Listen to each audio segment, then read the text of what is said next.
비트코인 투자로 여러분들이 돈을 벌기가 쉬운 이유가 물론 되게 어렵습니다. 근데 비트코인 투자로 돈을 벌기 쉬운 이유는 여러분들은 다른 사람들하고 다른 관점을 갖고 있기 때문에 그게 올바른 관점이기 때문에 돈을 벌 수가 있는 거예요. 그게 뭐냐면 비트코인은 안 망하거든요. 근데 비트코인을 여러분만 그렇게 보고 저만 그렇게 보지 사람 그렇게 안 봐요.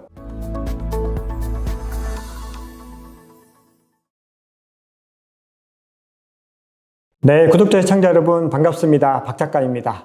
오늘은 비트코인 그리고 달러에 지정학의 저자이신 오태민 교수님 모시고 암호화폐에 대한 깊은 인사이트를 나눠보는 시간 마련했습니다.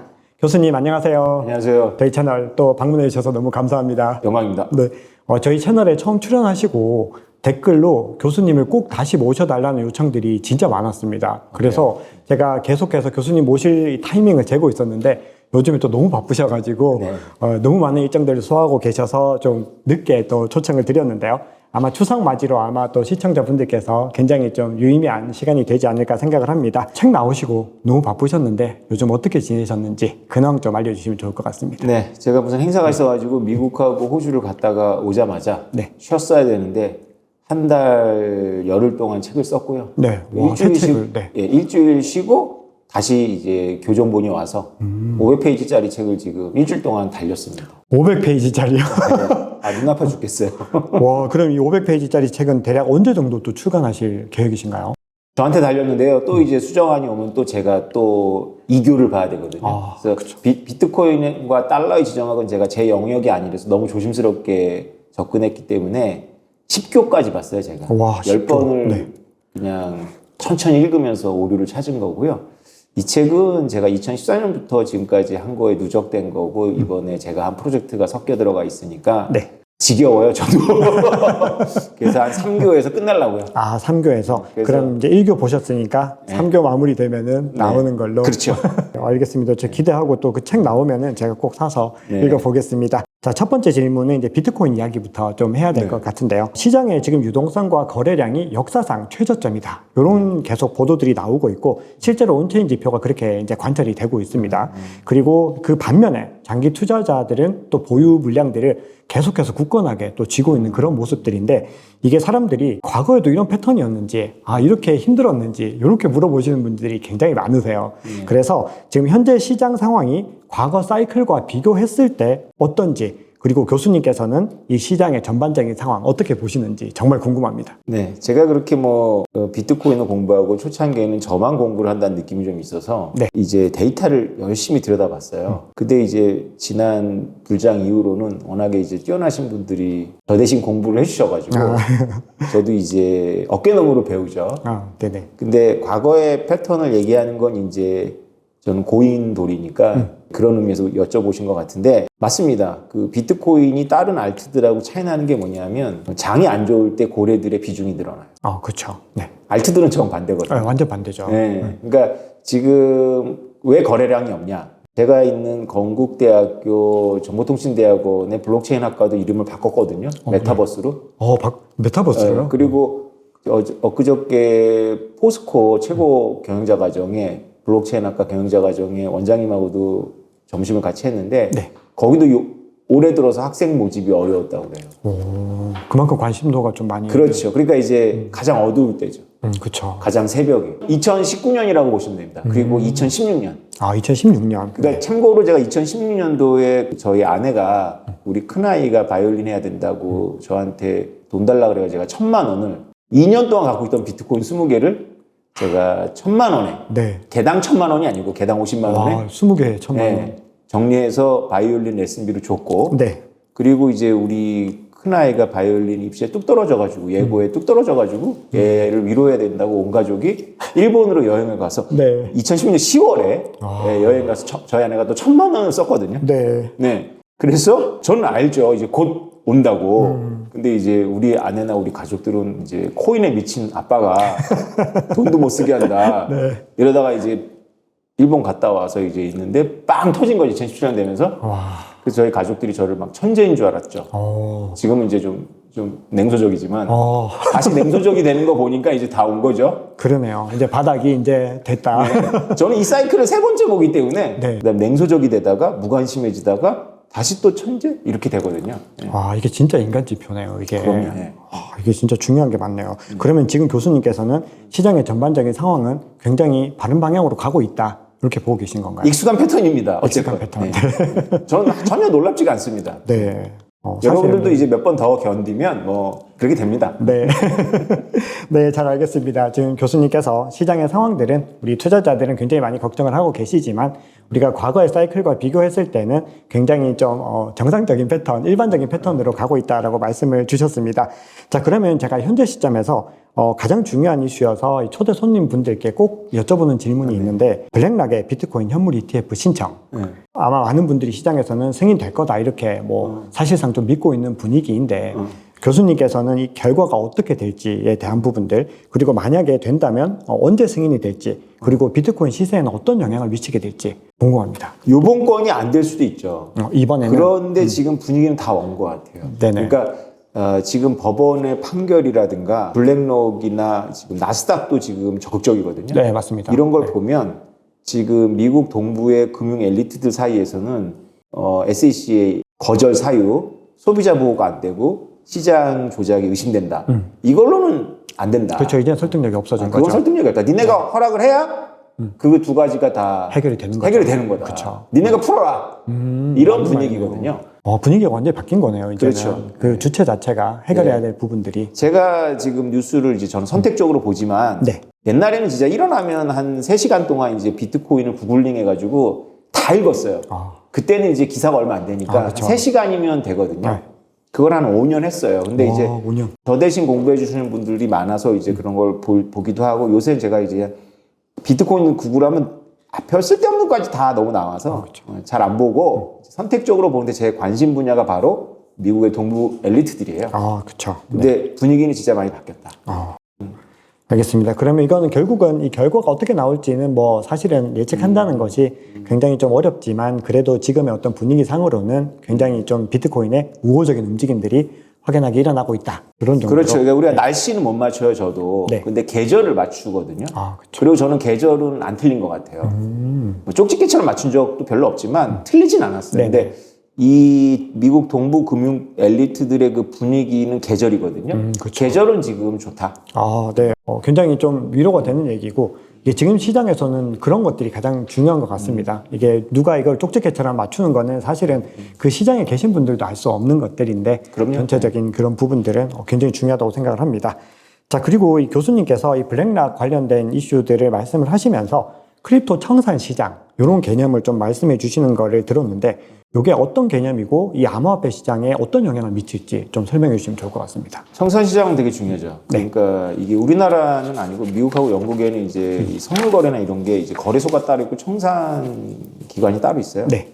그러니까 보통 이제 청산 기관 그러면 이제 그 중립적인 위치에서 상대방 위험을 없애주는 거죠. 그러니까 물건이 없는 것들이 있거든요. 파생 상품엔 공매도라든가 뭐 선물이나 이런 거. 그런데 그런 거를 이제 딱 한도 내로 들어오면 이제 청산시켜줘 버려야지만 이제 되니까. 네, 그렇죠. 그게 이제 일반적으로 알려진 청산 시장인데요. 네. 이제 이건 이제 제가 모르면서 떠든다고 할까봐 공부해갖고 이제 말씀드리는 거고. 네. 이제 우리 크립토에서 말하는 청산 시장은 다른 겁니다. 의미가. 네. 네. 예, 크립토에서 말하는 청산 시장은 OTC라 그래가지고 오버 더 카운트 거래하고 그리고 분절되어 있는 각 국에 그것도 각국 안에서도 여러 거래소들이 분절되어 있잖아요. 네. 그 분절되어 있는 거래소들의 거래소. 그러니까 이 크립토 시장에서 말하는 청산 클리어링 하우스는 거래소의 거래소입니다.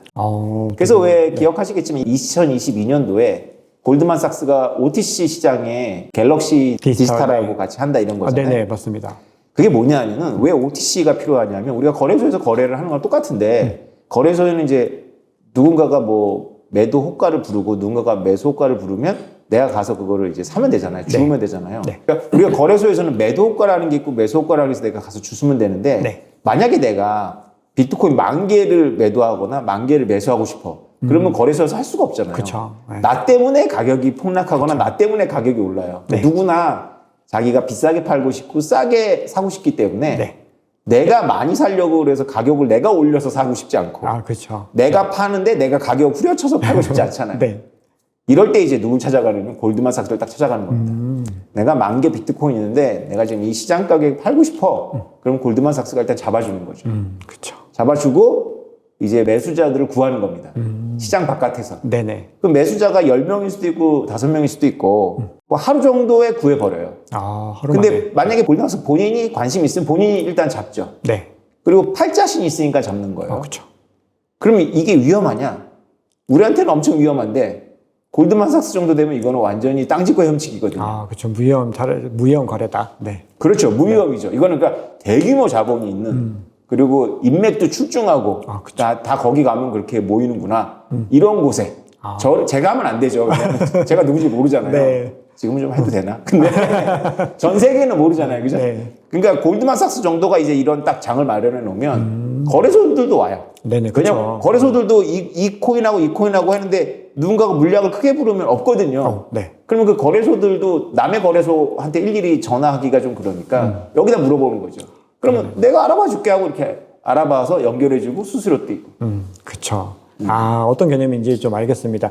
제가 이제 청산 시장이라고 하니까 약간 용어 자체가 조금 생소한 느낌이었는데, 어쨌든 지금 기관들은 대부분은 OTC 마켓으로 거래를 하고 있고, 뭐 마이크로 스트래티지 같은 회사들도 한 번에 많이 사니까 대부분은 다 이렇게 장외 거래에서 이렇게 매수 매도를 진행을 하고 있는 것으로 알고 있습니다. 이 클리어링 하우스가 완전히 돈 되는 비즈니스거든요. 그래서 누가 관심이 있는 거냐면 이건 전부 다 이제 제가 이제 읽은 것들이지 딱 그렇게 찾으면 여러분들이 안 나와요. 그냥 맥락을 읽으면 나오는데 네. 손정이.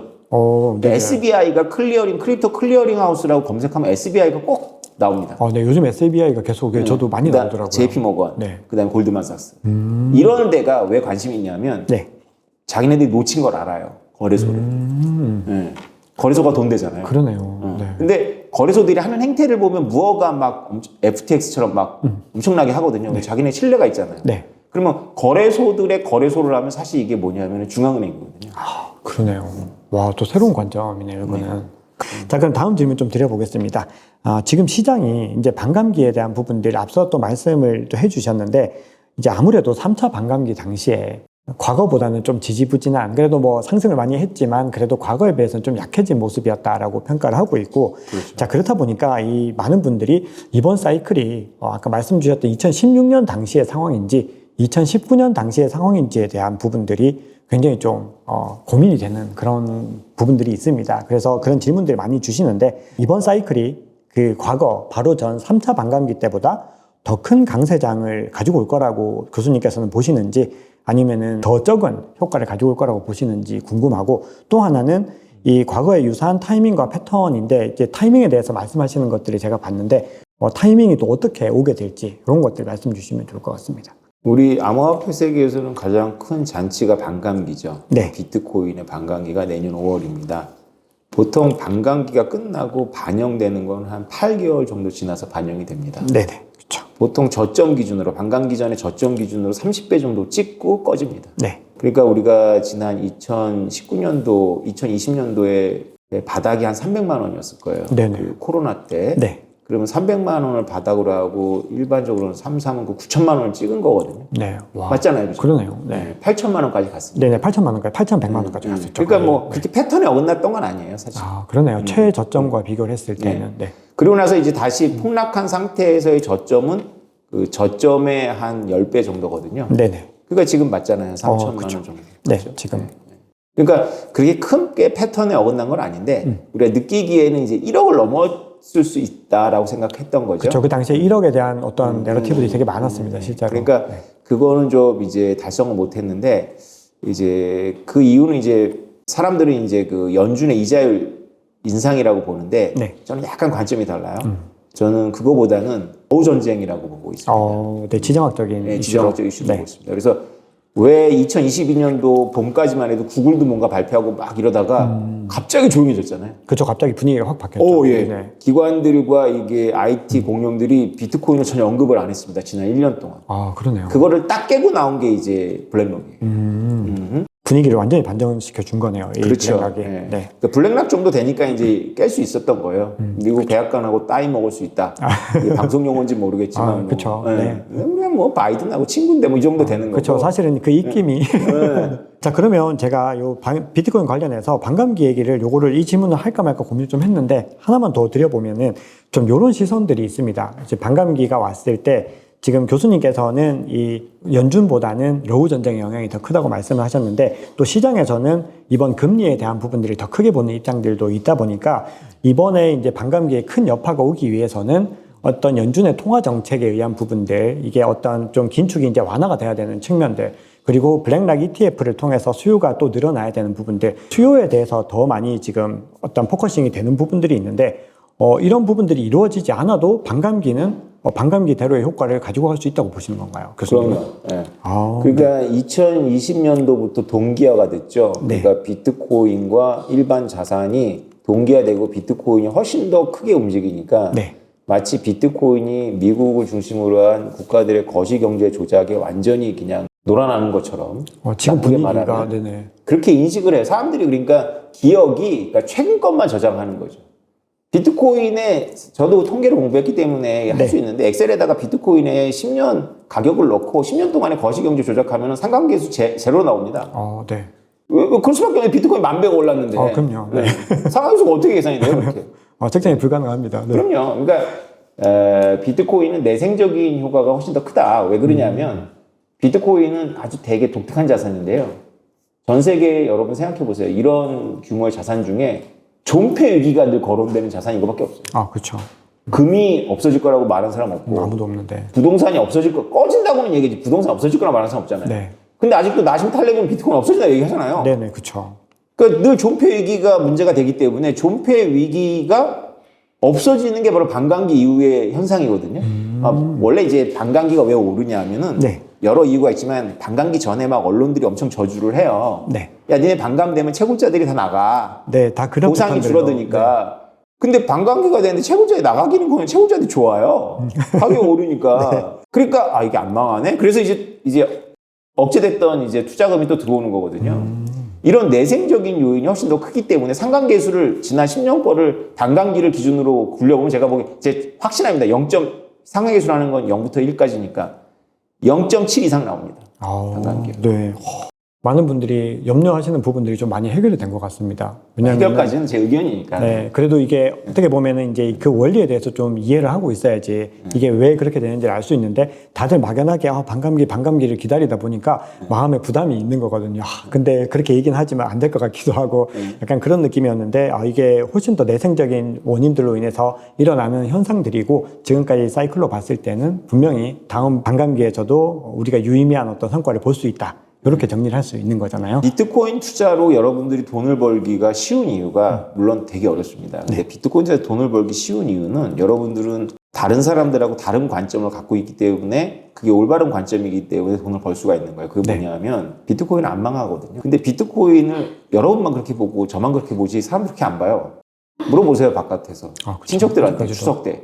다 망한다고 보거든요. 대부분 아직도 그렇게 보고 계시더라고요. 그러니까 망한다고 보는 사람들이 상식이고 대중인데 이들이 틀렸고 우리가 맞기 때문에 우리가 아직 먹을 게 있는 거예요. 맞습니다. 만약에 똑같다면 이제부터는 먹을 게 없어요. 이제부터 진짜 날씨를 맞춰야 되는 거거든요. 근데 우리는 계절만 맞추면 대충 먹죠. 맞습니다. 도대체 이런 쉬운 자산이 어디 있나 싶어요. 근데 또 되게 어렵죠. 왜냐하면 나 빼고는 다 저주하니까. 아마 이번 추석 때도 친척들한테 나 비트코인 갖고 있다 그러면 다 당장 팔아라. 어른이 말할 때 들어라. 맞습니다. 아직까지도 인식이 많이 개선됐다고 생각을 하는데 또 이 커뮤니티 밖을 나가보면은 대부분은 아직까지도 전혀 개선이 안 된 걸 보고 가끔씩 놀래고 이게 아직까지는 먹을 것들이 많다. 이렇게 볼 수 있습니다. 네, 그러면 이번에는 좀 교수님께 개인적인 질문이기도 한데 지금 이렇게 이번 반감기가 지나면 이제 털고 나가겠다 또 이런 분들도 계시고. 그렇죠. 자, 또 반면에 이 캐시우드 같은 경우는 2030년 150만 달러 이런 이야기들도 하고 있는데 교수님께서는 비트코인을 얼마나 보유하고 계실 건지 앞으로 그리고 또 이거는 좀 어려운 질문, 이거는 약간 좀 그런 질문이긴 한데 앞으로 또 얼마나 더 오를 거라고 개인적으로는 보고 계신가요? 네. 앞으로 변수는 많죠. 그런데 우리가 어떤 투자를 내가 생각할 때는 나의 자기의 그 나이를, 생물학적 나이를 고려해야 됩니다. 네. 저는 이제 50대 중반이고 저희 아이들이 이제 지금 한참 대학생이라서 돈을 엄청 막 돈 먹는 하마들이잖아요. 네, 지금이 한창. 네. 그런데 제가 이거를 끊어버리고 제가 비트코인이 좋다고 붙잡고 있으면 제가 무슨 영광을 보겠습니까? 70세 돼가지고. 그러니까 저는 계속 팔고 있어요, 사실. 아, 네, 그렇죠. 팔고 있는데 네. 이제 불장이 오면 좀 덜 팔아도 되고 네. 이제 하락장 때는 왕창 팔게 되죠. 왜냐하면 같은 액수가 필요하니까. 네네. 그래서 제가 그 기준은 아니고요. 네. 이제 저의 뷰는 뭐냐면 당연히 비트코인은 언젠가는 10억은 된다. 네. 근데 여기서 이제 단어를 이제 이 댓글이 이제 이렇게 말하고 엄청 언제는 100억 된다 그래놓고 저희가 또 말 바꿨다 막 쫄리냐 이러고 그러니까 1억은 지금 문제가 안 되잖아요. 아, 네네. 이거는 뭐 모두가 다 그렇게 이 투자자들은 다 그렇게 믿고 있는 거죠. 너무나 당연히 간다라고. 근데 그것도 이상하잖아요. 2014년도에 제가 우리나라 아마 대학에서 처음으로 비트코인 강의를 한양대에서 했을 건데 네. 그때 제가 1억 간다고 했을 때 다 웃었거든요. 그 순간에 다 웃더라고요. 네네. 그러니까 그게 제가 1억이 뭐 확신이 있어 그렇게 아니라 그냥 무량대수다. 그러니까 10억 그러면 완전 미쳤다고 할까봐 네. 쫄려가지고 1억이라고 그런 건데 그것도 이제 황당하게 들은 거예요. 그 당시에는. 네. 그렇죠. 근데 지금 9년 지나서 제가 1억 얘기하면 아무도 황당하게 안 들을걸요. 그렇죠. 지금 황당하게 안 듣고 투자를 하는데 1억도 안 된다면 이걸 왜 투자하지? 오히려 이런 스탠스가 된 거죠. 그러니까 제가 여태까지 맞았으니까 저를 한번 믿어보세요. 제가 2014년도에 한양대 학생들한테 1억이라고 말한 느낌으로 지금 제가 10억 얘기하는 거예요. 아, 네. 근데 그건 이제 제가 틀리긴 했어요. 뭐가 틀렸냐면 그때 제가 추세를 봤더니 그 과거, 그러니까 여러분한테는 과거가 아니라 태초지만 저한테는 과거인데 2011, 12, 13년도의 패턴을 봤더니 매년 2배씩 오르더라고요. 네. 그래서 비트코인은 매년 2배씩 오른다 이렇게 얘기를 한 건데 그렇지는 않았어요. 그러니까 2014년부터 2017년까지는 2배가 안 되는데 2017년 3년 지나서 8배가 오르더라고요. 네. 그러니까 맞아요. 2배씩 오른 건 맞는데 이게 한 번에 반영돼 버려요. 그렇죠. 계속 꾸준히 오른 게 아니라 이게 지지부진하다 한 번에 튀어오르니까. 그렇죠. 그래서 여러분들이 만약에 이게 진짜로 매년 2배씩 오른 자산이라면 실패할 사람 아무도 없어요. 그렇죠. 4년 지나서 16배를 오르든가 3년 지나서 8배를 올라요. 네. 그러니까 여러분들이 그거 베팅이 쉬울 것 같은데 굉장히 고통스럽습니다. 네. 못 견디시는 분들도 많으시고. 그래서 제가 아무리 10억이라고 얘기하건 100억이라고 얘기하건 그건 여러분들 얘기는 아닐 거예요. 각자에게는 다 주어진 그게 있어요. 네. 어떤 말씀인지 알겠습니다. 너무 다 많은 분들이 또 추석을 맞아서 이게 정말 좀 이 논거들이 굉장히 좀 객관적으로 이런 말씀을 또 설명을 해 주셔가지고 굉장히 멘탈적으로도 많이 좀 위로가 될 것 같습니다. 왜냐면 지금 어떤 시장에 지친 분들이 보면은 댓글에도 봐도 굉장히 많이 있으신데. 지치죠. 네. 뭔가 이게 저도 뭔가 더 용기가 되는 그런 기분이 듭니다.